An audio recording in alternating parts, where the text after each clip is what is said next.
আর করিতে আল্লাহর দিদার ইয়া নবী সালামুন ইয়া রাসূল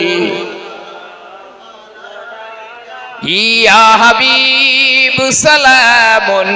আলাইকা সালাওয়াত।